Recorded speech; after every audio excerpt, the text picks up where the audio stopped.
Hello, good morning, how's everybody doing? My phone's still going off, but you know, that's the way it works. You got lots of girlfriends, or a girlfriend that's busy texting you all the time.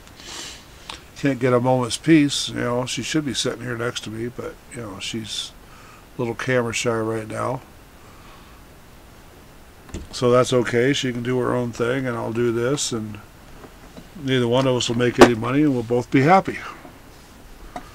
But anyway, this next movie we're going to talk about is a 2020 film. It's called Disturbing the Peace, and it's about a small town. Non-Western action thriller film. Well, it is kind of a Western too. It's about a small town in the middle of, I don't know what country state, but it's in the middle of the United States. Just everyday small town. A biker gang takes over the town and tries to rob a bank truck, heist situation with Texas Ranger, and I guess Texas, okay, Middle America, Texas, is the way they set this up. Oh, there it is. Horse Cave, Kentucky is the name of the town they called it. I guess there's a Texas Ranger in Kentucky, according to this movie. But it's disturbing the peace. Our character, Jim Dillon. Anyway, so the whole premise of this story is the bike gang rolls into town to rob the coach, and they got a lookout on the outside of town, and they take over the town. All the people get put in hostages and put in the church.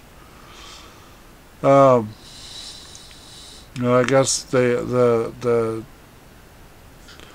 deputy or the Texas Ranger knows the leader of the biker gang, so that's probably why the whole house got attacked, I guess you could say. So they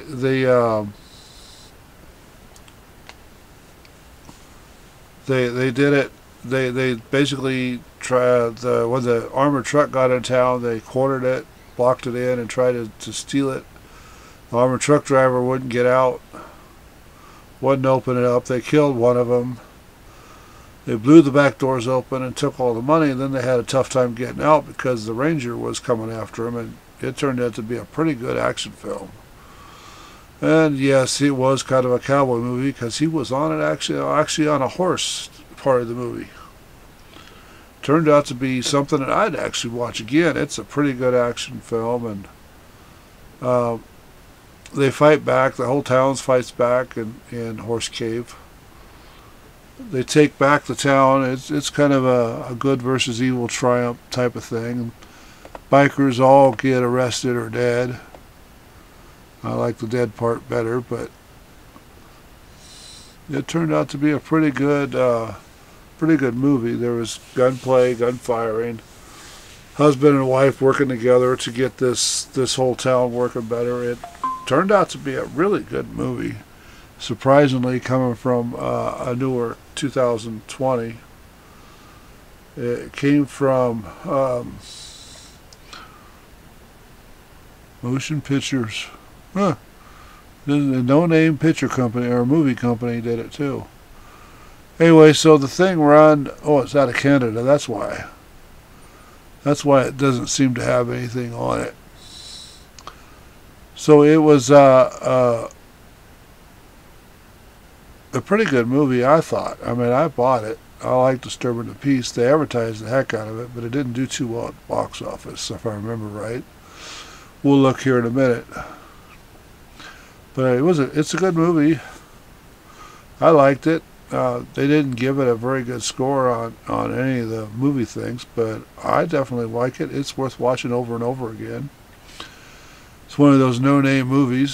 So they released it January 17th, 2020.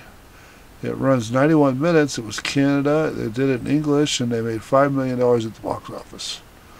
So far as what they put into it, it's out of country movie, I don't know. But for the sound work and what they have in the for the work and what they have invested in vehicles and the small town and the stage and all that, I imagine they spent at least 50 to 100 million on it. So they probably lost money big time on this movie. But it was still a good movie. Just no-name actors and no-name writers and no category that people really want to do it or knew, so they didn't really go see it. I liked it. Still a good movie.